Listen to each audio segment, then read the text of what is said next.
නමෝ තස්ස භගවතු අරහතු සම්මා සම්බුද්දස්ස. ඒ භාග්‍යවතු අරහත්තු මහා කරුණික වූ අපගේ ගෞතම සම්මා සම්බුදුරජාණන් වහන්සේට නමස්කාර වේවා. සාදු සාදු සාදු. මාගේ ගුරු දේවෝත්තම කල්යාණ මිත්‍ර පරම පූජනීය පින්වත් ලොකු ස්වාමීන් වහන්සේට ගෞරවාදර වන්දනාව වේවා. සාදු සාදු සාදු. ගරුතර මහා සංඝරත්නයන් අවසරයි. ශ්‍රද්ධාවන්ත වාසනාවන්ත පින්වතුනේ, අද දවසේ ඒ අමා නිවන් දුටු රහතන් වහන්සේලා මේ උතුම් ධර්ම දේශනාවෙන් අපිට අහන්න ලැබෙන්නේ මේ සම්බුද්ධ ශාසනයේ බොහෝම ප්‍රකට ශ්‍රාවක භික්ෂුවක් ගැන. දෙවියන් අතරේ පවා උන්වහන්සේ ප්‍රකට වුණා. හරි ආශ්චර්යමත් ශ්‍රාවක රත්නයක්. මේ ශ්‍රාවක රත්නය ගැන කියන අද මේ දහම් කතාව අහනකොට අපිට හොඳට තේරුම් ගන්න පුළුවන් එක ධර්මයේ හැසිරෙන එකේ වටිනාකම. ජීවිත කාලයක් වර්ධින ඒවා. ඊළඟට දීර්ඝ සංසාර ගමනක්ම වර්ධින ඒවා. එකම එක දවසක් වුණත් හරියට ධර්මයේ හැසිරුණොත්. එකම එක දවසක් වුණත් හරියට ධර්මයේ හැසිරෙනවා නම් ධර්මයට කැප වෙලා ධර්මයේ හැසිරීමේ වටිනාකම දැනගෙන කෙනෙක් හරියට ධර්මයේ හැසිරුණොත් එක දවසක් ජීවිත කාලයක් වැරදිච්චි වැරදි ඔලි ඔක්කොම ඒ එක දවසින් හදන්න පුළුවන්. සංසාර ගමනක් වැරදිච්චි වැරදිලි ඔක්කොම ඒ එක දවසින් හදන්න පුළුවන්. එකම එක දවසක් ධර්මයේ හැසිරීම නිසා. භාග්‍යවතුන් වහන්සේ මේ කාරණේ ගැන වදාළේ ධම්මපදයේදී යෝච වස්ස සතන් ජීවේ දුස්සීලෝ අසමාහිතෝ. යම් කෙනෙක් අවුරුදු 100ක් ජීවත් වෙනවා තමන්ගේ ජීවිතේ සිල්වත් කරගන්න නැතුව, තමන්ගේ හිත කුසල් අරමුණක් තුල සමාධිමත් කරගන්න නැතුව අවුරුදු 100ක් ජීවත් වෙනවා. ඒකහං ජීවිතං සෙය්‍යෝ සීලවන්තස්ස ජහයිනෝ. හැබැයි අර අවුරුදු 100ටම වඩා වටිනවා එකම එක දවසක් සිල්වත් වෙලා හරියට සීලය තුල වාසය කරනවා නම්. එකම එක දවසක් කුසල් අරමුණක් තුල හොඳට හිත එකඟ කරගෙන අකුසල් ඇසුරු කරන්නේ නැති හිතක් පවත්වනවා නම්. ධර්මයේ හැසිරීම එහෙම වටින එකක් පින්වතුනි.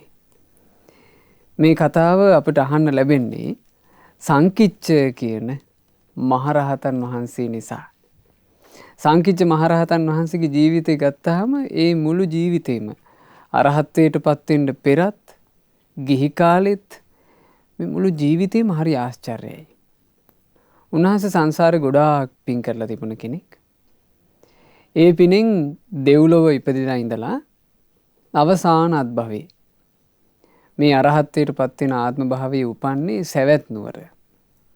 බොහෝම ධන සම්පත් තියෙන සිටු කුලයක තරුණ සිටු දේවියකගේ කුසේ පිරිසිඳ ගත්තා. පිරිසිඳ අරගෙන 8 මාසයක් 9 මාසයක් මේ ගැබ මෝරනකොට මේ අම්මා හදිසියෙම කාලක්‍රියා කළා. ඉතින් අර මේ ධනවත් සිටු පවුලේ ඥාතීන් හරි කනස්සල වුණා. අනේ අපි මේ දූට වෙච්ච දෙයක්. ඇය ගැබ් අරගෙන ඉන්නකොට දරු පැටියා බිහි කරන්නත් කලින් මිය ගියානේ කියලා බොහෝම දුකටපත් වෙලා ඥාතීන් ඒ ගර්භණී මාතාවගේ මල සිරුර අරන් ගිහිල්ලා සොහොනේ දවන කටයුතු සිද්ධ කළා.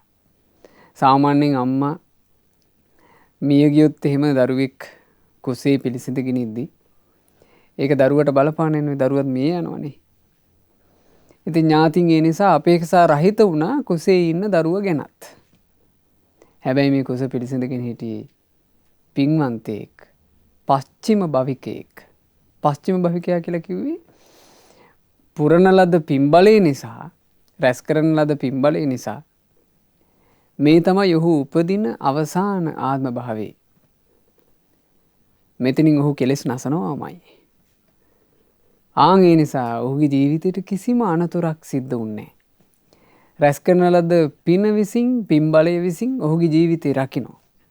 සොහොනේ දාලා අවමංගල්‍ය චාරිත්‍ර විදිහට දැවීම ආරම්භ කළා. දැන් දරු ගොඩ ගහලා දවනවා. ඥාතීන් මේ මලසිරුර දැවීම ආරම්භ වෙලා ටිකක් වෙලා ඉතින් අඬලා දොඩලා එතනින් නික්ම ගියා. දැන් සොහොන් පල්ලා ඉතින් මේ මෘත ශරීරය සම්පූර්ණයෙන් දවන්න එපයි. සොහොන් පල්ලා ටික ටික දර ලංකර කර මුළු ශරීරෙම ඉතුරු නැතුව දැවෙන්න කරුණු සකස් කරලා සොහොන් පල්ලත් හැරිලා යනවා. හරි ආශ්චර්යයි. මුළු සිරුරම දැවී ගියා. හැබැයි අර දරුවා පිළිසිඳගෙන ඉන්න ගැබ දෙවුන්නේ. උදෑසන කාලේ වෙනකොට ඊළඟ දවසේ උදේ වෙනකොට ඥාති සමූහයා එතෙන් එකතු වෙනවා. ඥාති සමූහයා එකතු වෙන්නේ මේ චාරිත්‍රයක් තියෙනවා. තමන්ගේ ඥාතියා දවපු ඒ මේ චිතකය ඥාතීන් විසින් නිවන්න ඕන කියලා. දැන් ලංකාවේ වුණත් තියෙනවනේ අවසානයේ පැන් ඉහලා ඥාතීන් විසින් එහෙම කරන කටයුත්ත. ඉතින් මේකට ඥාති සමූහය එකතු වුණා. මෙන්න ඥාති සමූහය එකතු වෙනකොට අර මේ චිතකේ දැවුණු තැන පණ පිටින් දරු පැටියෙක් ඉන්නවා. මේක මහා පුදුම සහගත එකක්. ඇතෙම පින්වතුනේ මේ රැස් කරගන්නා ලද පිනකින් සිද්ධ වෙච්චි ආශ්චර්යයක් කිව්වට වැරද්දක් නැහැ. මොකද මේ මෘත ශරීරයේ දවනකොට ඒ අම්මගේ කුසේ හිටපු දරු පැටියා නොදැවී ආරක්ෂා වුණා කියන එක පිනකින්මයි. පිනක හාස්කමක්. පිනක හාස්කමකින් උපන්න කුමාරයෙක්. කුමාරයාට නම තිබ්බා සංකිච්ච. මේ සංකිච්ච කුමාරයා අවුරුදු 7 වයසට එනකොට 7 හැවිරිදි වියට එනකොට මේ සංකිච්ච කුමාරයාගේ හිතේ අදහසක් උපදිනවා. ඒ අදහස උපදින්න හේතුව ඒ සංකිච්ච කුමාරයා ඉපදිච්චි ධනවත් පවුල අපේ සාරිපුත්ත මහරහතන් වහන්සේගේ දායක කුලයක්. සාරිපුත්ත මහරහතන් වහන්සේ නිතර දෙවේලේ ඒ නිවසට පිණ්ඩපාතය ආදී වදිනවා. ඉතින් උන්වහන්සේ මේ ඇහැල මලේ පාට බොහෝම මනස්කාන්ත රූසපුව තියෙන අපේ සාරිපුත්ත මහරහතන් වහන්සේ දකිනකොට මේ අවුරුදු 7 පොඩි ළමයාගේ හිත සාරිපුත්ත මහරහතන් වහන්සේ ගැනම පහන් වෙලා ගියා. අවුරුදු 7 වයසේදී මේ දරු පැටියා ඉල්ලීමක් කරනවා ඥාතීන්ගෙන්. අනේ මටත් සාරිපුත්ත මහරහතන් වහන්සේ ළඟ සිවුරු පොරව ගන්න ඕන. සාරිපුත්ත මහරහතන් වහන්සේ වගේ මාත් මහාන වෙන්න ඕන කියලා අවුරුදු 7 දරු පැටියා ඉල්ලනවා. දැන් මේ දරුවගේ අම්මා අන්තර වෙලා ඥාතීන් තමයි හදාගත්තේ. ඥාතීන් කල්පනා කළා අනේ මේ දරු පැටියා මහා පින්වන්තයෙක්. තමන්ගේ මව් මේ තමන් කුසේ පිරිසිඳගෙන ඉද්දි අම්මා මැරිලවත් මේ දරු පැටියට හානියක් වුණේ. අම්මගේ චිතකේ දවද්දීත් මේ දරු පැටියට හානියක් වුණේ. පින්වන්තයෙක් මේ. මේ පින්වන්තයව එහෙනම් අපේ සාරිපුත්ත මහරහතන් වහන්සේට පූජා කරන්න ඕන කියලා සාරිපුත්ත මහරහතන් වහන්සේ සමීපයට අරගෙන ගිහිල්ලා සාරිපුත්ත මහරහතන් වහන්සේගේ ශිෂ්‍යයෙක් විදිහට අවුරුදු 7 දී මහාන කළා. අවුරුදු 7 දී මහාන කරනකොට සාරිපුත්ත මහරහතන් වහන්සේ ඒ මහානකම පිළිගත්තා. පින නිසා. නැත්තම් අවුරුදු 7ක දරු පැටියෙන් මහාන කරගත්තා කියලා කියන්නේ ඒක නැති කරදරයක් වෙනවනේ. මොකද ඒ දරුවාට මොකුත් තේරෙන්නේ නැහනේ. නමුත් මේ පින්වන්තයාට ඊට වඩා මෝරපු චරිතයක්. අවුරුදු 7 දී මහාන කරගන්නවා. හරි පුදුම සහගතයි. මේ ධර්මයේ හැසිරෙන ඒවා පින්වතුනි ඒ නිසා අපත යන්නේ. මේ කාරණා අහනකොට ඒක හොඳට තේරෙනවා. උන්වහන්සේලා සංසාර ගමනේ රැස් කරගත්ත පින් බලය නිසා මේවා වුනේ. අවුරුදු 7 දී මහා විදර්ශනා ඥානයක් මොහු කරා යන්න තරම් පිනක් ඒ දරු පැටිය ළඟ තිබුණා. සාරිපුත්ත මහරහතන් වහන්සේට පූජා කරලා සාරිපුත්ත මහරහතන් වහන්සේ පැවිදි කිරීම පිණිස කෙස් බානකොට කෙස් ටික බාලා අවසන් වෙද්දී මේ දරු පැටියා සියලු කෙලෙස් නැසූ රහතන් වහන්සේ නමක්. සංකිච්ච මහරහතන් වහන්සේ සිවුර පොරව ගත්තේ අරහත් භික්ෂුවක් විදිහට. අරහත් ධජය ගත දවටා ගත්තේ ඇත්තටම රහතන් වහන්සේ නමක් විදිහට. ඉතින් පුදුම සහගතයි. සංකිච්ච මහරහතන් වහන්සේ අවුරුදු 7ේදී අරහත්ත්වයට පත් වුණා. අරහත්ත්වයට පත් වෙලා අපේ ඒ සිඟිති සංකිච්ච මහරහතන් වහන්සේ සාරිපුත්ත මහරහතන් වහන්සේගේ ශිෂ්‍ය භික්ෂුවක් විදිහට දැන් කටයුතු කරගෙන ඉන්නවා. ඔය අතරේ ඔය කාලේ සෙවැත් නුවර ටිකක් වයසට ගිහිල්ලා මේ පැවිදි වෙච්චි 39ක් හිත මිත්‍ර 39ක් එකට වාසය කළා. මේ 30 දෙනා වහන්සේලා දවසක් කතා වෙනවා ආශ්මතුනි අපි වයසට ගිහිල්ලා මහාන වෙච්ච අය. වයසට ගිහිල්ලා මහාන වෙච්ච අපිට මේ තව ලොකු කාලයක් නැහැ පැවිද්ද කරගන්න. ඒ නිසා අපි ධර්මයේ ගොඩාක් ඉගෙනගෙන දහම් කතාව කරන්න ආදී මේ කරුණ වලට නෙවෙයි මහන්සි වෙන්න ඕන. ආශ්මතුනි අපි මේ ඉගෙන ගත්ත ටික මහන්සි වෙලා පුරුදු කරමු. ඒ මහන්සි වෙලා පුරුදු කරන්න අපි මේ මීට වඩා විවේක තියෙන. දැන් සවැත් නුවරනේ හිටි. සවැත් නුවර ජේතවනාරාමය කියලා කියන්නේ ජනකාය සහිත තැනක්. මිනිසුන් නිතර යන්නේන තැනක්. උන්වහන්සේලා කල්පනා කළා අපි ඈත වනයේකට ගිහිල්ලා පුංචි ගමක් ඇසුරු කරගෙන අපි වනේ වීරිය කරමු කියලා. දැන් වස් කාලයක් ලං වෙලා. බුදුරජාණන් වහන්සේ ළඟට ගිහිල්ලා මේ 39 කිව්වා ස්වාමීනි අපි මේ කල්පනා කළා මේ වස්තුම් මාසේ මේ වස් කාලේ වීරිය වඩන්ට අසවල් ඉසව්වට යන්න. ඒ පැත්තේ තියෙන හොඳ වනාන්තර මේ වනාන්තරයක් ඇසුරු කරගෙන අපි වාසය කරන්නම් ස්වාමීනි ගමකින් පොඩි පිණ්ඩපාතකින් යැපෙන්නම් කියලා. මේ භික්ෂුන් වහන්සේලා ඉල්ලා හිටියේ අනේ ස්වාමීනි භාග්‍යතුන් වහන්සේ අපි එහෙම ගියාට පස්සේ අපිට අපේ සුළු සුළු කටයුතු කරගන්න. දැන් උපසම්පදා භික්ෂුන් වහන්සේලා ඒ නිසා භාග්‍යතුන් වහන්සේට කියනවා මේ සුළු සුළු කටයුතු කරගන්න ස්වාමීනි අපිට මේ සාමණේර නමක් වඩම්මගෙන යන්න බැරි වේද කියලා. ඒතර බුදුරජාණන් වහන්සේ වදාලා සාමණේරයන් ගැන කතා කරනවා නම් සාරිපුත්ත තෙරුන් එක්ක ඕක කතා කරගන්න කිව්වා. ඒ කාලේ සාමණේරවරු බාරව හිටියේ සාරිපුත්ත මහරහතන් වහන්සේ. අර 39 දැන් ගමන පිටත් වෙන්නත් කලින් සාරිපුත්ත මහරහතන් වහන්සේ මුණ ගිහිලා වන්දනා කරන්නත් එක්ක යනවා. ගිහිල්ලා සාරිපුත්ත මහරහතන් වහන්සේට කාරණේ කිව්වා. සාරිපුත්ත මහරහතන් වහන්සේ වදාරනවා ආයෂ්මතුනි සාමණේරවරු විදිහට දෙන්න නම් කෙනෙක් ඉන්නේ අපේ මේ සංකිච්ච නම විතරයි. මේ සංකිච්ච නමත් එක්ක එහෙනම් ඔබ ওই ගමනට යන්න කිව්වා. එතකොට අර ස්වාමීන් වහන්සේලා එක්කෙනාට එක්කෙනා මූණ බලාගත්තා. හරි වැඩේ නෙමේ අවුරුදු 7 පොඩි සිඟිත්තෙක් නොවේ අපිට උපස්ථානයේ පිණිස ඉන්නේ. මෙයාව එකතු කරගෙන ගියොත් එහෙම මෙයා අපිට උපස්ථාන කරනවා කෙසේ වෙතත් අපිට මෙයාව බලා ගන්න වෙයි කියලා අර භික්ෂුන් වහන්සේලා කිව්වා අනේ ස්වාමීනි අපිට මේ සාමණේර නමක් නැති වුණාට කමක් නැහැ. මේ සිඟිත්තාව එකතු කරගෙන ගිහිල්ලා අපේ කටයුතු වලටත් බාධා වෙයි කිව්වා. සාරිපුත්ත මහරහතන් වහන්සේ වදාලා නෑ ආයස්මතුනි බුදුරජාන් වහන්සේ යම් කරුණක් උදෙසා ඔබව මගේ ළඟට එව්වනම් ඒ කාරණේ මම මේ කරන්නේ මේ සංකිච්ච ඔබට පිහිටක් වෙනවාමයි. මේ සංකිච්ච ඔබට උපකාරයක් වෙනවාමයි. ඒ නිසා මේ සංකිච්ච එක්කන් යන්න කිව්වා. ඉතින් දැන් සංකිච්ච සාමණේර රහතන් වහන්සේ අරහත්ත්වයට පත් වුණා කියලා එළියට පේන්නේ නෑනේ. සංකිච්ච සාමණේර රහතන් වහන්සේ එකතු කරගෙන අර වැඩිහිටි භික්ෂුන් වහන්සේලා 39 වනාන්තරයට වැඩම කළා. ඒ වනාන්තරේ මිනිස්සුන්ට පහසුකම් තියෙන විදිහට කුටි සෙනසුන් හදලා දුන්නා.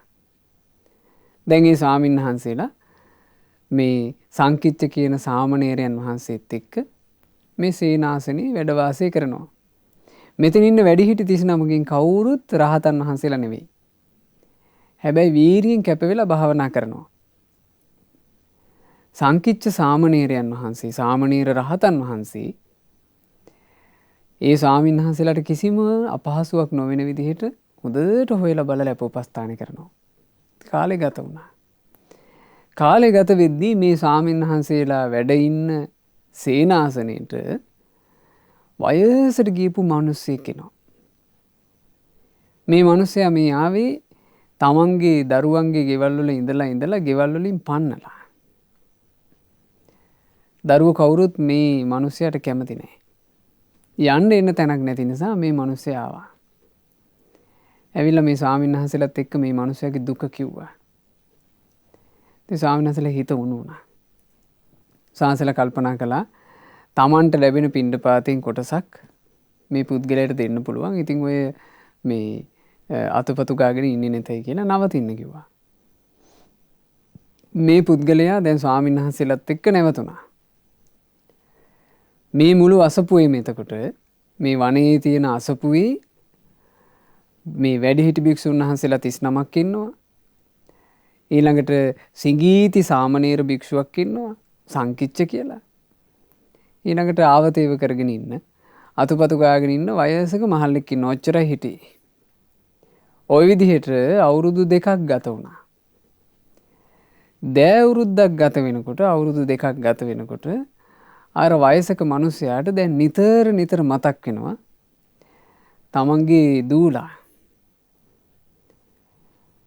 එතකොට කොච්චර වුණත් තාත්තා කෙනෙක් නේ. මේ තාත්තට ඉතින් දරුවෝ ගහලා පැන්නුවත් හිත උණු වෙනවා. මේ මිනිහයා කල්පනා කළා දැන් මේ ස්වාමීන් වහන්සේලාත් එක්ක මං අවුරුදු 2ක් මට කිසිම අඩුපාඩුවක් උන්නේ නැහැ. බොහෝම හිතවත්ව ආදරයෙන් ලෙන්ගතුව මේ ස්වාමීන් වහන්සේලා මගෙත් එක්ක හිටියේ. මම බැරි වෙලාවත් මුන්නහන්සේලාගේ යන්න ඇහුවොත් යන්න දෙන එකක් නැහැ. ඒ නිසා හොරෙන්ම යන්න ඕන කියලා මේ මිනිස්සයා දවසක් උදේම ස්වාමීන් වහන්සේලා වඩින්නත් කලින් තමන්ගේ බඩු පොට්ටනියත් අරගෙන පිටත් වුණා. තමන්ගේ දරුවෝ ඉන්න තැනට යන්නම් කියලා. ඒ යනකොට අතරමැදදී මහා වනාන්තරයේ මැද 500ක හොරමුලක් මේ මිනිස්සයා වැල්ලුවා. ඒ හොරමුල් අල්ලනකොට මේ මිනිස්සයා කෑ ගහ කිව්වා මේ අනේ උඹලාගේ හොරකම් වලට වටිනා දෙයක් මගේ ළඟ නැහැ. මම මේ අනුන්ගේ ඉඳුල් කකා ඉන්න එකෙක්. එතකොට ඒ හොරමුලේ නායකයා කිව්වා නෑ උඹ ගාව හොරකම් කරන්න දෙයක් නැති වුණාට අපිට උඹව වටිනවා. අපි හොරකම් කරන්න කලින් අපේ මේ වනාන්තරේ නුගගහේ ඉන්න දේවතාවුන් වහන්සේට බාරයක් වුණා.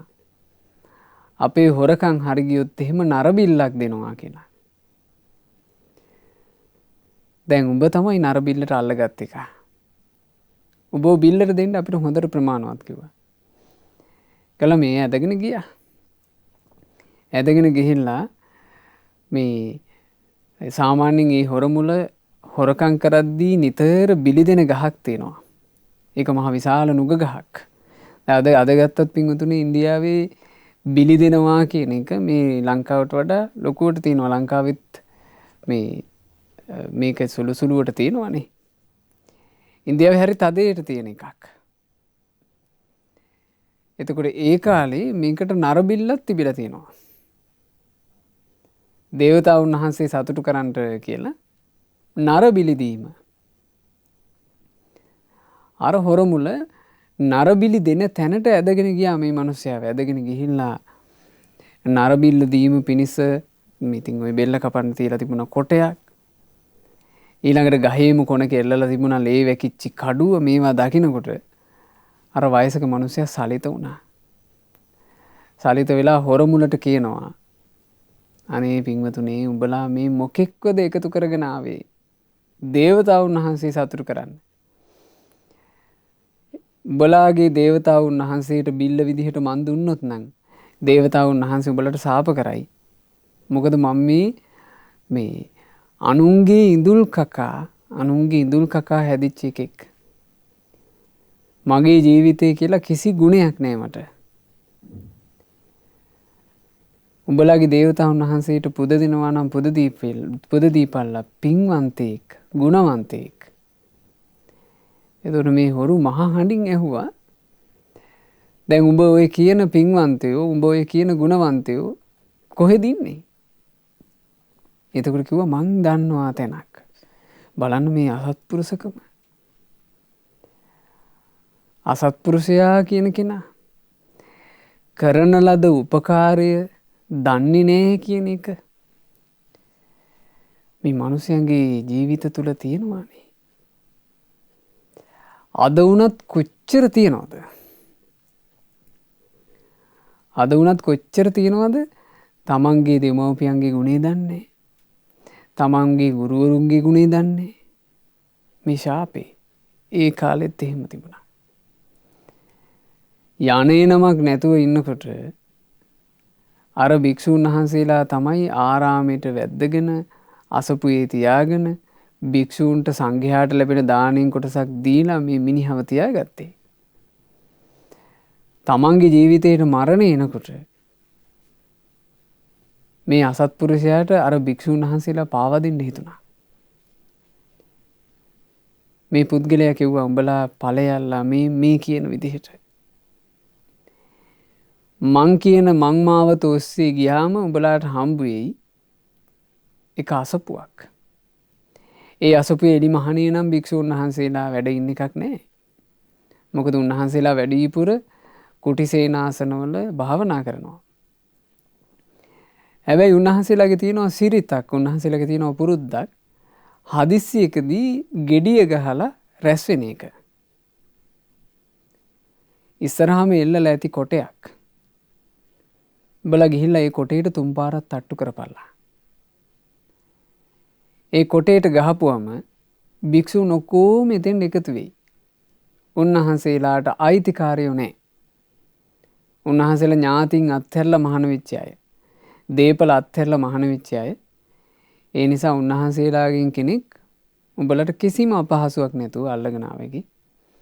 ආන් අල්ලගෙන ඇවිල්ලා උන්වහන්සේලාගෙන් කෙනෙක්ව බිල්ලට දීපල්ලා. උන්වහන්සේලාගේ කෙනෙක් බිල්ලට දුන්නොත් එහෙම උඹලගේ දේවතාවුන් වහන්සේ සතුටු වෙයි කිව්වා. අසත්පුරුෂයා ඔහොම කිව්වා. අසත්පුරුෂයාගේ ස්වභාවය කියනවනේ හෙවණ දීපු ගහෙත් අතු හිඳින එක.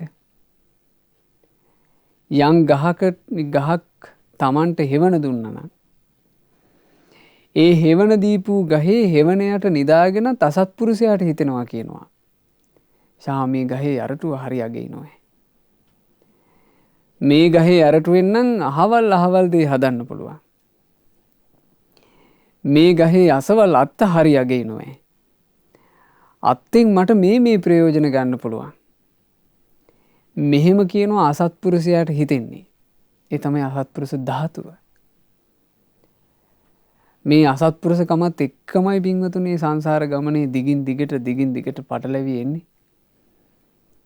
අසත්පුරුෂයාගේ ස්වභාවය හෙවණ දුන් ගසේද අතු සිඳගෙන යෑමයි. හැබැයි සත්පුරුෂයා ගැන කියනකොට කියනවා හරි ලස්සන කතාවක්. ඕක අපේ මුතුන් මිත්තොත් කියපු එකක්. හෙවණ දීපු ගහේ අතුකොළ සිඳින්න එපා කියලා. මේ ගහ මට හෙවණ සැදුවා. ඒ හෙවණ සැදූ ගහට මං කිසිම හානියක් සිද්ධ වෙන්න දෙන්නේ නැහැ. ඒ තමයි සත්පුරුෂයා. මේ සත්පුරුෂයෝ ගැන කතා කරනකොට බුද්ධ ශාසනය කියලා කියන්නේ අපේ ශාස්ත්‍රඥ වහන්සේ පිහිටවපු බුද්ධ ශාසනය කියලා කියන්නේ සත්පුරුෂ ගුණය මත පිහිටාම ගුණ වඩන්න තියෙන එකක්. වෙන විදිහකට මේ බුද්ධ ශාසනය ඵල ලබන්න බෑ. මේ බුද්ධ ශාසනය ඵල ලබනවා නම් සත්පුරුෂකම තියෙන්න ඕන. ඒකට හේතුව මොකෝ? ශාස්ත්‍රඥ වහන්සේ මේ ධර්මයේ දේශනා කරපු ශාස්ත්‍රඥ වහන්සේ මහා සත්පුරුෂ රත්නය. බලන බුදුරජාන් වහන්සේ බෝසත් අවදියේ ශ්‍රී සම්බෝධිය සාක්ෂාත් කරනකොට ඒ සම්බුද්ධත්වයේ පිණිස සෙවණ සලසාලු වදාළේ උතුම් රුක්ෂයක්. බෝධි රුක්ෂය. ඒ බෝධි රුක්ෂය තමයි උන්වහන්සේට සම්බුද්ධත්වයට පත් වෙන වෙලාවේ සෙවණ සැදුවේ. උන්වහන්සේ ඊතා සුවසේ බවුන් වඩනකොට ඒ බවුන් වඩන්න පරිසරයෙන් ලැබෙන පහසුවක් විදිහට ඒ රුක්සේ සෙවණ දුන්නා. ඒ රුක්සේ බෝපත් හිමින් සීරුවේ හුළඟට ලෙල දෙනකොට උන්වහන්සේට සිහිල් සුවයක් දැනුණා. ඒ තමයි රුක්ෂයෙන් ලැබිච්ච උපකාරය. ශ්‍රී සම්බුද්ධත්වයේ සාක්ෂාත් කරපු මහා ශාස්ත්‍රූන් වහන්සේ සම්බුද්ධත්වයට පත් වුණාට පස්සේ අමා නිවන පසක් කළාට පස්සේ පළමුවෙන්ම පටමං බෝධි පල්ලංකං බෝධි මූලයේ අමා නිවන් සුවය විඳිමින් දවස් 7ක් වැඩ හිටියා. ඊළඟට මොකද්ද කළේ? ဒ ුතියංච අනින් මිසං බෝධි මූලයෙන් නැගිට්ටා විතරයි බුදුරජාන් වහන්සේ පළවෙනියටම කරපු දේ තමන් වහන්සේට සෙවණ දුන්න රුක්ෂයට උපහාර පූජා කිරීම. ඒ අපගේ මහා කාරුණික ශාස්ත්‍රුන් වහන්සේ ඒ බුදුරජාණන් වහන්සේ අභිනීල නෙතු සඟලෙන් පුරා දවස් 7ක් ඇහිපිය නොහෙලා බෝධීන් වහන්සේ දෙසම බලාගෙන අනිමිස ලෝචනයෙන් බෝධීන් වහන්සේ උපිදුවා. ඒ තමයි අපේ ශාස්ත්‍රුන් වහන්සේ. වින්වතුනි, ඉබඳු සත්පුරුෂ රත්නයක්, ඉබඳු මහා ශාස්ත්‍රුන් වහන්සේ නමක් දේශනා කරපු මේ ශ්‍රී සද්ධර්මය අල්ලන්න පුළුවන්කම තියෙන්නේ සත්පුරුෂකම තිබුණොත්. කෙලෙහි ගුණ දන්නා බව, කෙලෙහි ගුණ සිහි කරනා බව, තමන්ට සුළු හෝ උපකාරයක් කරපු කෙනාට තමන්ට සුළුවෙන් හෝ යම් පහසුවක් සලසපු කෙනාට හානියක් නොකරන බව, එයාගේ ගුණම සිහි කරන බව. මේක සත්පුරුෂකම.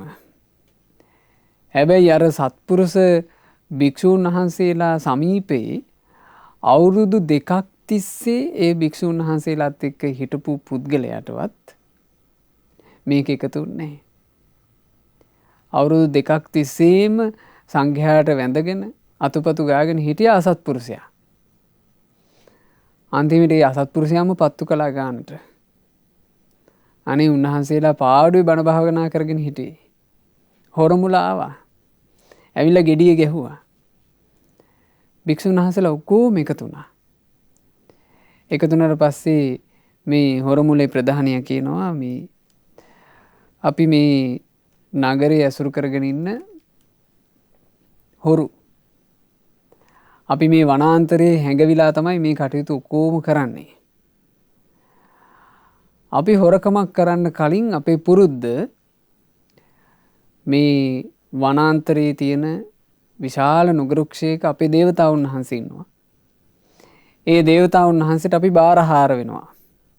මේ සැරේ අපි හොරකමක් කරන්න කලින් බාරයක් වුණා නරබිල්ලක්. අපේ හොරකම් හරි ගියා. දැන් අපිට නරබිල්ල දෙන්න ඕනේ කිව්වා. ඔහෙලගෙන් කෙනෙක්ව අරන් යන්න ආවේ කිව්වා. නරබිල්ලට. එතකොට මෙතන හිටපු භික්ෂුන් වහන්සේලා ඔක්කොම ධර්මයේ දන්න, ජීවිතේ ස්වභාවය දන්න උත්තමයන් වහන්සේලානේ. මේ භික්ෂුන් වහන්සේලාගේ හිටියා නම් යම් වයසකම වැඩිහිටිම භික්ෂුවක්. ඒ වැඩිහිටි භික්ෂුන් වහන්සේ ඉක්මනට ඉස්සරහට ආවා කියනවා. ඉස්සරහට ඇවිල්ලා අර ස්වාමීන් වහන්සේලාගේ පැත්තට හැරිලා කිව්වා, ආයුෂ්මතුනි, මම තමයි වයසින් වැඩිම කෙනා මෙතන ඉන්න. මං තව හිටියත් මට තව චූටි කාලයක් ඉන්න තියෙන්නේ. ඒ නිසා ඔබ වහන්සේලා බණ භාවනා කරගන්න මං බිල්ලට යන්නම්. ඔන්න ඒ ස්වාමීන් වහන්සේ ඉස්සරහට එනකොට ඊළඟට ඉන්න ස්වාමීන් වහන්සේ ඒ වචනේ කියලා ඉවර වෙන්න කලින් ආයෙනවා. ඇවිල්ලා නෑ ඔබ වහන්සේ ඉන්න මං යන්නම්. මේ 39ම මෙහෙම ඉස්සරහට ආවා. අවුරුදු 7 සිඟිති සංකිච්ච සාමණේර මහරහතන් වහන්සේ පැත්තකට වෙලා බලාගෙන ඉන්නවා. උන්වහන්සේ බලාගෙන හිටියා. මේ ස්වාමීන් වහන්සේලාගේ තියෙන උදාර ගුණය තමන්ම ඉදිරිපත් වෙන හැටි අනිත් සංඝයාගේ සුවය පිණිස, සංඝයාගේ රැකවරණය පිණිස. දැන් කවුරුත් වෙන කෙනෙක්ව තල්ලු කරේ නෑ ඔබ වහන්සේ යන්න කියලා. තමන්ම ඉදිරිපත් වුණා. එතකොට සංකිච්ච සාමණේරයන් වහන්සේ මේ වෙනකල් කවදාවත් සැරට කතා කරලා නෑ. සංකිච්ච සාමණේර මහරහතන් වහන්සේ ටිකක් සැරට සද්දෙට කතා කළා. සද්දෙට කතා කරලා කිව්වා නෑ නෑ වහන්සේලා මං කියන එකයි මේ වෙනකොට අහන්න ඕනේ. මගේ ආචාර්යයන් වහන්සේ සාරිපුත්ත මහරහතන් වහන්සේ. ආචාර්යයන් වහන්සේ මේ ඔබ වහන්සේලාත් එක්ක මාව එව්වේ ස්වාමීනි මේ අර්ථය දැනගෙන. ඔබ වහන්සේලා හොඳට සිහිපත් කරගන්නට මේ බුද්ධ ශාසනයේ තියෙන අමා නිවන පිණිසයි. ඔබ වහන්සේලා මේ වනාන්තරයට ආවෙත් නිවන් දකින අදහසින්. කෝ ඔබ වහන්සේලා ඒක කරගත්තද? ඔබ වහන්සේලා තාම නිවන සාක්ෂාත් කරලා නැහැ. හැබැයි මං නිවන සාක්ෂාත් කරපු කෙනෙක්. ඒ නිසා ඔබ වහන්සේලා නිවන් දැකීම පිණිස වීරිය වඩන්න ඕන. මොකද ජීවිතය කියන එක මේ වගේ අවිනිශ්චිත එකක්. කොයි වෙලේ අපි කරා මරණය පැමිණෙයිද දන්නේ. ඒ නිසා ඔබ වහන්සේලා මේ කාරණේ සිහි කරගෙනත් හොඳට වීරිය වඩන්ට ඔබ වහන්සේලා වීරියෙන් බණ භාවනා කරගන්නට මම මේ හොරමුලත් එක්ක යන්නම් කියලා මේ ඒ සංකිච්ච සාමණේර මහරහතන් වහන්සේ ටිකක් බැරෑරුම් විදිහට කතා කරා කියනවා අවුරුදු 7 සිඟිති රහතන් වහන්සේ. ඒ කතාව කොච්චර තේජාන්විත වුණාද කියන්නේ අර වැඩිහිටි කාටවත් කට ඇරගන්න බැරුව ගියා. ඒ ඔක්කොමල බලාගෙන හිටියා. 500ක් හොරමුලට සංකිච්ච සාමණේර මහරහතන් වහන්සේ කියනවා ආහෙනම් උඹලාට මාව කොහෙට දෙක්ක යන්න ඕනේ යමල්ලා කිව්වා. දැන් මේ හොරමුලට අදාහ ගන්න බෑ මේ වෙච්ච සිද්ධිය. මහා වැඩිහිටි වයසට ගියපු 30 දෙනෙක් අතරේ අවුරුදු 7ක පොඩි කෙනෙක් සැරට කතා කරලා දැන් මෙන්න මෙයා මරණයට එන්න මේ මැරෙන්න යන්න එකතු වෙලා. හොරමුලම පුදුම වුණා. නමුත් ඉතින් කටයුත්ත කෙරෙන නිසා දැන් හොරමුල පිටත් වෙනවා. සංකිච්ච සාමණේර මහරහතන් වහන්සේ ඉස්සරහින් යනවා කියනවා ප්‍රධාන හොරත් එක්ක. හොරමුල පිටිපස්සෙන් යනවා. කොච්චර මේ හොරමුල සලිත වුණාද කියන්නේ. නුග ගහ ළඟට යනකම් මේ හොරමුල කිසිම සද්දයක් නැහැ. ඒ මහරහතන් වහන්සේ ඒ වෙනකොටත් හොරමුල দমনය කරලා උන්වහන්සේගේ ආනුභාවයෙන් නුග ගහ ගාවට ගියාට පස්සේ සංකිච්ච සාමණේර මහරහතන් වහන්සේ දැන් ඒ රහතන් වහන්සේට පේනවා බෙල්ල කපන්න කියලා කොටයක් තියලා තියෙනවා. ඊළඟට අනිත් නරබිලි ආදී දීපුවාම එහෙට මෙහෙට විසිරිච්චි ලේ තියෙනවා. මනුස්ස ඝාතන කරන තැනක ඊළඟට සත්ත්ව ඝාතන කරන තැනක තියෙන කුණු ගඳ තියෙනවා. මරණයට බය තියෙන කෙනෙකුගේ හදවත යමකට සලිත වෙනවාද ඒ ඔක්කොම ටික මෙතන තියෙනවා. සංකිච්ච සාමණේර මහරහතන් වහන්සේ මේ නුග ළඟට ගිහිල්ලා අර ප්‍රධාන මහවරාට කියනවා දැන් මං කොතනින්ද වාඩි වෙන්න ඕනි කියලා ඇහුවා. එතකොට මේ මහවරා අත දික් කරලා පෙන්නුවා අතින් වාඩි වෙන්න කිව්වා. උන්වහන්සේ ගිහිල්ලා පාඩුවේ වාඩි වුණා.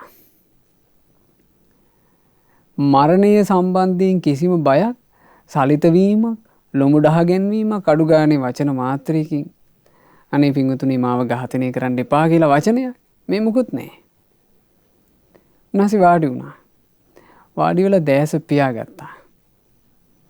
දැස පියාගෙන උන්වහන්සේ සමවැදුනා රහතන් වහන්සේලා සමවදින විශේෂ සමාපත්තියකට.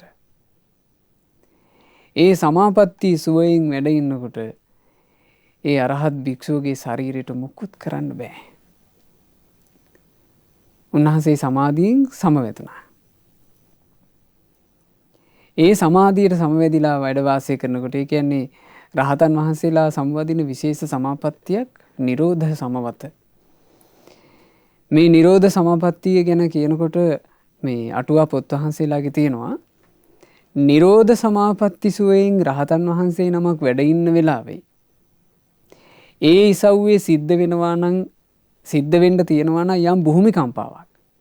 ඒ භූමිකම්පාව හේතුවෙන් යම් ප්‍රදේශයක් විනාශ වෙන්න තියෙනවා නම් ඒ විනාශي නවතිනවා කියනවා.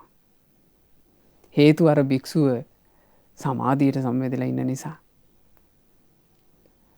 හදිසියේ හටගන්න තියෙනවා නම් ජල ගැල්මක්, ඒ ජල ගැල්ම හේතුවෙන් ඒ ප්‍රදේශයේ සම්පූර්ණයෙන්ම විනාශ වෙලා යනවා නම් ඒ විනාශේ නිරෝධ සමාපත්තියට සම්වැදිච්ච භික්ෂුව ඒ සමාපත්තියෙන් නැගී හිටිනකන් එන හිටිනවා. ඈතෙන් අවස්ථා තියෙනවා නිරෝධ සමාපත්තියට සම්වැදිච්ච භික්ෂුන් වහන්සේලා ඒ සමාපත්තියෙන් වැඩ වාසය කරනකොට මිනිස්සු ළඟට ඇවිල්ලා බලනවා. මිනිස්සුන්ට හිතෙනවා මේ අනේ මේ ස්වාමීන් වහන්සේ මේ වාඩි වෙලා ඉද්දීම කලුරිය කරලා එහෙම මිය ගිහිල්ලා කියලා. මොකද නිරෝධ සමාපත්තියට සම්වැදෙනකොට මේ කාය සංස්කාරත් අත්හරිනවා. ආස්වාස ප්‍රස්වාසයවත් නැහැ. එතකොට බාහිරින් කෙනෙක් මේ ශරීරය අල්ලලා බැලුවොත් එහෙම ශරීරයේ උණුසුම විතරමයි තියෙන්නේ, වෙන මොකුත් නැහැ. ඉතින් කෙනෙකුට එකපාරට හිතා ගන්න බෑ. ඉතින් මිනිස්සු හිතනවා මේ දැන් උන්වහන්සේ කලුරිය කරලා තියෙන්නේ, අනේ ආස්වාස ප්‍රස්වාසයත් නැහැ. අපි ආදාහනය කරමු කියලා මිනිස්සු සමහර අවස්ථාවල ඒ බඳු රහතන් වහන්සේලාගේ ශරීර දර ගොඩ ගහලා දවන්න සූදානම් වෙනවා. පින්වතුනි, උන්වහන්සේගේ සිරුර තබා උන්වහන්සේ පොරවගෙන ඉන්න සිවුරවත් දැවෙන්නේ. ඒක ඉතින් විශේෂ සමාපත්තියක්. රහතන් වහන්සේලා වැඩ හිටපු යුගයේ, සැබෑ රහතුන් වැඩ හිටි යුගයේ ඔබඳු අසිරිය තිබුණා. ඉතින් ඒ බඳු අසිරිය ගැන කියා දෙන්නමයි අපි මේ වැඩසටහන සිද්ධ කරන්නේ. ඒ අමා නිවන් දුටු රහතන් වහන්සේලා. මොකද නැත්තම් හරි ලේසියෙන් මේ මමත් රහත්ය කියලා කියාගත්ත හොර පුද්ගලයන්ට අහිංසකයන්ව රවට්ටන්න පුළුවන් නේ. ඒ නිසා අපි ඉගෙන ගන්න ඕන හැබැයිම රහතන් වහන්සේලාගේ තියෙන ආනුභාවය, උන්වහන්සේලාගේ ජීවිතවල තියෙන අසිරිය. අපේ සංකීර්ණ සාමණේර මහරහතන් වහන්සේ සමවැදුනේ ආන් එහෙම සමාපත්තියකට. මහා හොරා කඩුව අරගෙන ආවා. කඩුව අරගෙන ඇවිල්ලා මේ හිත හදාගෙන. මොකද මහා හොරාට තමාරුයි මේ වැඩේ. කිසිම විදිහකින් හිතපු පතපු නැති එකක් මේ වෙලා තියෙන්නේ. වෙන මිනිස්සුන්ව මෙතෙන්ට මරන්න එකතු කරගෙන එනකොට මහා වයසක මිනිස්සු, තරුණයෝ, මහා ධනවත්තු මේ මීට කලින් බිලි දීලා තියෙනවා. හැබැයි ඒ අය මෙතෙන්ට ඇදගෙන එනකොට ඒ අය ජීවිතේ ඉල්ල කෑ ගහනවා. මේ අවුරුදු 7ක සිඟිත්තෙක් වගේ වගක් නැහැ. මරණය සම්බන්ධයෙන් කිසි තැකීමක් නැහැ. දැන් උන්වහන්සේ මේ පිළිමයක් තිබ්බා වගේ හොඳට සමාධියට සමවැදිලා. හොරා කඩුව අරගත්තා. කඩුව අරගෙන අපේ සංකිච්ඡ සාමණේර මහරහතන් වහන්සේගේ ශරීරයට ගැහුවා. හිස කඳින් වෙන් වෙන්න කියලා දැන් ගැහුවේ. ගැහුවම කඩුව ඈතට විසි වුණා කියනවා. ගලක වැදිච්චාම ආපහු කඩුව කැරකිලා ඉන්නේ. ඒ වගේ කඩුව විසි වුණා. බොහොම සලිත වුණා. ආයෙත් වතාවක් කමන්නේ දෙවෙනි වතාවට කියලා කඩුව ගත්තා. දෙවෙනි වතාවේ කඩුව අරගෙන දෙවෙනි පාර ගහනකොටත් කඩුව විසික්කුණා. තුන්වෙනි පාර හොඳට කඩුව දෑතින් බදාගෙන වැරෙන් පහරක් ගැහුවා. ඒ කඩු පහරට කඩුව සම්පූර්ණයෙන්ම නැමිලා ඇඹරිලා ගියා. හොරුන්ට තේරුණා මෙතන මේ වැඩ ඉන්නේ සුළු පටු කෙනෙක් නන් නෙමෙයි. ඒ හොරමුල එහෙම්ම සංකිච්ඡ සාමණේර මහරහතන් වහන්සේ ළඟ දන වැටුණා. උන්වහන්සේ ඇස් දෙක අරිනකම් බලාගෙන හිටියා. උන්වහන්සේ සමාධියෙන් නැගිටලා දැස් විවර කළාම ඒ හොරමුල ඉල්ලනවා, අනේ ස්වාමීනි, ඔබ වහන්සේට අවුරුදු 7යි. ඔබ වහන්සේ පිනෙන් බැබලෙනවා. ඔබ වහන්සේ ආනුභාව සම්පන්නයි. අපි මෙච්චර මේ හොරමුලක් කළත්, දරුණු ගති තිබිලත් අපේ කරා මරණේ පැමිණේ කියන බය අපේ හදවත්වල තියෙනවා. හැබැයි ඔබ වහන්සේ අවුරුදු 7ෙම මරණය කියන බය නසාගෙන ඔබ වහන්සේට කිසි ගාණක් නැහැ. ස්වාමීනි, අපිටත් ඔය රැකවරණේ දෙන්න. අපිටත් ඕන ඔබ වහන්සේ ඔය અભීත බවට පත්වෙච්ච රැකවරණේ. අපිටත් ඕන ඔබ වහන්සේ ඔය සුව පහසුවෙන් ඉන්න රැකවරණේ. ස්වාමීනි ඔබ වහන්සේ යම් ධර්මයක් දැනගත්තද අපිටත් ඒ ධර්මය කියා දෙන්න කිව්වා. ඒතර හොරු වුණාට ඒ හොරු ළඟ තිබුණා හරි අගේට කල්පනා කරන්න පුළුවන් හැකියාවක්. සංකිච්ච සාමණේර මහරහතන් වහන්සේ කියනවා පින්වතුනි මට මේ දායාදය මට මේ මරණයට බය නැති ජීවිතය දුන්නේ මගේ ශාස්ත්‍රුන් වහන්සේ. ඔබත් ඒ ශාස්ත්‍රුන් වහන්සේ සරණ ගියොත් ඒ ශාස්ත්‍රුන් වහන්සේගේ බණපද ඇහුවොත් ඔබටත් පුළුවන් මේ මං ලබාගත් රැකවරණේ මේ මගේ ජීවිතයේ තියෙන සැනසෙල්ල ඔබටත් ගන්න පුළුවන්. අනේ ස්වාමීනි එහෙනම් ඒ ශාස්ත්‍රුන් වහන්සේ ළඟට අපිව එකතු කරගෙන යන්න කිව්වා. ඔබ වහන්සේ අපේ ගුරුවරයා බවට පත් වෙලා ඔබ වහන්සේ අපිට පැවිද්ද දෙන්න කිව්වා. ඒ හරි පුදුම සිද්ධියක්. සංකිච්ච මහරහතන් වහන්සේ වෙනකොටත් අවුරුදු 7යි. උන්වහන්සේ ඒ පිරිසට කියනවා ඉතින් ඒ පිරිස ගාව තිබුණ මේ හොරකම් කරලා ලැබිච්ච වස්ත්‍ර තිබුණානේ. මේ වස්ත්‍ර ආදීන් සුදුසු විදිහකට සිවුරු සකස් කළා. ඒ සිවුරු සකස් කරලා මේ ඒ අයගේ කෙස් බාන්න කිව්වා උන්වහන්සේම. කෙස් බාලා අර සිවුරු පොරවගෙන ඒ පිරිසත් එක්ක සංකිච්ච සාමණේර මහරහතන් වහන්සේ පිටත් වෙනවා. දැන් මේකේ පුදුම ලස්සනක් පුදුම අපූර්වත්වයක් තියෙන්නේ නැති. ඔබ හිතන්න අවුරුදු 7ක පුංචි මේ සිඟිති ස්වාමීන් වහන්සේ නමක්. ඒ ස්වාමීන් වහන්සේගේ පිටිපස්සෙන් ඇගේ එහෙ මෙහි කැපුම් පාරවල් තියෙන හොඳ හැඩි දැඩි සිරුරු තියෙන මේ හොරු විදිහට හිටපු 500 දෙනෙක් පොලිම එනවා. සංකිච්ච සාමණේර මහරහතන් වහන්සේ මේ 500 දෙනාට මගක් යනකොට කියනවා මේ මාව මරණය පිණිස එකතු කරගෙන එන වෙලාවේ මං අර 39ගේ මූණු දැක්කා. උන්වහන්සේලා හරි කනගාටුවෙන් මාව එව්වේ. උන්වහන්සේලා බොහොම දුකසේ ඇත්තේ. ඒ නිසා මේ අපි යන්න කලින් උන්වහන්සේලාගේ හිත් සංසිඳවලා යන්. ඉතින් සංකිච්ච සාමණේර මහරහතන් වහන්සේ අර 500 දෙනාත් එක්ක එතෙන් එනවා. ඇවිල්ලා අසපුවේ හිටපු 30 දෙනා වහන්සේව රැස් කරලා කිව්වා ස්වාමීනි මට කිසිම අනතුරක් නැහැ. ඔබ වහන්සේලා කලින්ටත් වඩා හොඳට වීරිය වඩන්ට මේ බුද්ධ ශාසනය ආශ්චර්යයි.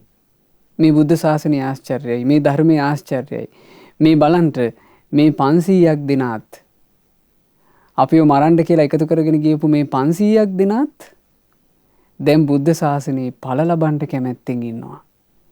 ඒ නිසා ස්වාමීනි බුදු සසුන ආශ්චර්යයි. ඔබ වහන්සේලා වීරිය වඩන්ට කියලා උන්වහන්සේලාවත් උනන්දු කළා. 500 දෙනාව එකතු කරගෙන බුදුරජාන් වහන්සේ සමීපයට යනවා. භාග්‍යතුන් වහන්සේ එදා මේ 500ක් හොරමුල ආරම්භයා බුදුරජාන් වහන්සේ ශ්‍රී සද්ධර්මයේ දේශනා කළා. ඒ දේශනා අවසාන වෙන්නේ ඒ 500 නමම රහතන් වහන්සේලා බවට පත් වෙලා. 500ම රහතන් වහන්සේලා බවට පත් වුණා. ආන් ඒ වෙලාවේ අපේ මහා කරුණික ශාස්ත්‍රුන් වහන්සේ ඒ කරුණ මුල් කරගෙන වදාලා බොහෝම ලස්සන ගාථාවක් අපේ ජීවිතේට හරි වටින එකක්. යෝච වස්ස සතං ජීවේ දුස්සීලෝ අසමාහිතෝ ඒකාහං ජීවිතං සෙය්‍යෝ සීලවන්තස්ස ජායිනෝ සියක් අවුරුදු ගෙවා දෙමුවත් දුසිල් නොදෙමුණු බාලදිවියක් පලක් නැහැමයි එය කෙනෙක් හට එයින් ඇතිවෙන සිතක් නම් නැත ගෙවයි නම් ලොව එකම දවසක් සුසිල්වත් වූ දැහැමි දිවියක් උතුම්මයි ඒ ගෙවන දවස සිතක් සැලසෙනවා එයින් නම් බුදුරජාණන් වහන්සේ වදාළේ මේ අර්ථය. ඒ නිසා පින්වතුනි බුදු කෙනෙකුගේ ශාසනයක් මුණ ගැහෙනවා කියන එකේ වටිනාකම මේක. දීර්ඝ සංසාර ගමනක වැරදිලා තියෙන වැරදිල්ල ඊළඟට මේ බණපද අහන්ට මුලින්ම ලැබෙනකොටත් සමහරවිට අපේ ජීවිතවලට වැරදිලා තියෙන්න පුළුවන්. ඒ සියලු වැරදි හදන්න පුළුවන්. එකම එක දවසක් හරියට ධර්මයේ හැසිරෙනවා නම්. ධර්මය කියන්නේ එහෙම ශ්‍රේෂ්ඨ එකක්. අරඹු කෙලවරක් පෙන්වන්න බැරි තරම් දීර්ඝ සංසාර ගමනක් මේ ධර්මයේ නිසා නුවණැත්තෝ නැවැත්තුවා. එක ජීවිතෙත් නැවැත්තුවා. ඒ නැවැත්වීම කරන්න පුළුවන් ධර්මයට විතරමයි. ඒ නිසා අවුරුදු 100ක් කෙනෙක් ගත කරනවා ධර්මයක් නැතුව. ඊට වඩා වටිනවා ධර්මයේ වෙනුවෙන් කැප වෙලා ධර්මයේ හැසිරීමෙන් ගත කරන එකම එක දවස. ඉතින් ඒක හොඳට තේරෙනවා 500ක හොරමුලක් මනුස්ස ඝාතන කර කර හොරකම් කරපු පිරිසක් එකම එක දවසක් ධර්මයේ වෙනුවෙන් කැප වුණා. ධර්මය අවබෝධ කරගෙන රහතන් වහන්සේලා බවට පත් වුණා. අර ගත කරපු මුළු ජීවිතේටම වඩා ඒ එක දවස උන්වහන්සේලාට වටින දවස වුණා. ඒ නිසා අපේ ජීවිතේට මේවා අපි හොඳට තේරුම් අරගන්න ඕන. අපිට කොච්චර ලාභයක්ද මේ මුණ ගැහිලා තියෙන්නේ කියන එක. අපේ ජීවිතවල මේ මුණ ගැහිලා තියෙන්නේ කොයි විදිහේ ධර්මයක්ද? මේ ධර්මයෙන් නුවණ තියෙන අය කොච්චර හාස්කම් කළාද ජීවිතේ. ඇත්තටම හාස්කම් කියන්නේ මෙව්වටනේ. දුක් විඳින්මින් යන සංසාර ගමන නවත්ත ගන්න එකනේ හාස්කම. දුස්සීලවත් ජීවිතේ නවත්ත ගන්න එකනේ හාස්කම. වැරදි කර කර යන ජීවිතේ නවත්ත ගන්න එකනේ හාස්කම. ඉතින් මේ ඔක්කොම සිද්ධ වුණේ ධර්මයේ නිසා. ඒ ධර්මයේ උන්වහන්සේලාට අහන්න ලැබුණේ අපේ සංකිච්ඡ සාමණේර මහරහතන් වහන්සේ නිසා අවුරුදු 7 දී අරහත්ත්වයට පත් වෙලා ওই විදිහ මහා පුදුම සහගත ජීවිතයක් උන්වහන්සේට තිබුණේ. උන්වහන්සේ ගොඩාක් ප්‍රිය කළේ වනේ වාසය කරන්නට. ඉතින් ඒ කාලේ ඉඳලා තියෙනවා උජ්ජුහාන කියලා කන්දක. ඔය උජ්ජුහාන කන්දේ ඉන්නකොට සංකිච්ඡ සාමණේර මහරහතන් වහන්සේ ගැන පැහැදිච්ච එක උපාසකෙක් උන්වහන්සේට කිව්වා, පින්වත් භික්ෂුව මේ වැහි කාලේ උජ්ජුහාන කන්දේ මහා වනේ මොකටද ඉන්නේ? මේ අධික සීතලේ මේ සැඩ සුළඟට ඔබ කැමතිද? එතකොට සංකිච්ඡ සාමණේර මහරහතන් වහන්සේ තමන් වහන්සේ වනයේටමයි ප්‍රිය කරන්නේ කියලා ඒ උපාසකයාට මේන්න මේ කාරණා ටික කිව්වා. ඒව තමයි සංකිච්ඡ රහත් මුනිදුන්ගේ තේරගාථා. ධ්‍යාන වඩන අය තනියම ඉන්න තමයි ආස. වැහි කාලෙට සැඩ සුළං අහසේ තියෙන වලාකුළු ඈතට අරගෙන යනවා. එතකොට මං ඒ දිහා බලාගෙන ඉන්නවා. ඒ වෙලාවට මගේ හිතට විවේකයක් දැනෙනවා. අමුසොහොනේ හැමතිස්සෙම ගැවසෙන්නේ කළු පාට කපුටෝ. ඒ කපුටන් දකිද්දී මේ ශරීරය ගැන මගේ හිතට එන්නේ විරාගයක්මයි. අනික් අය තමන්ව රකින්නේ නැතිනම්, තමනුත් අනිත් අය රකින්නේ නැතිනම්, අන්න ඒ බඳු භික්ෂුව කාමයන් ගැන බලාපොරොත්තු නැතිව සනීපෙට නිදා ගන්නවා. වතුර පාර නම් හරිම ලස්සනයි. පැතිරී ගිය ගල් තලාවක් තියෙන්නේ. වඳුරන් එහි මෙහි පැන දුවනවා. දියසෙවල් වලින් යුතු ඒ කඳු වලට මගේ හිත ඇදී යනවා.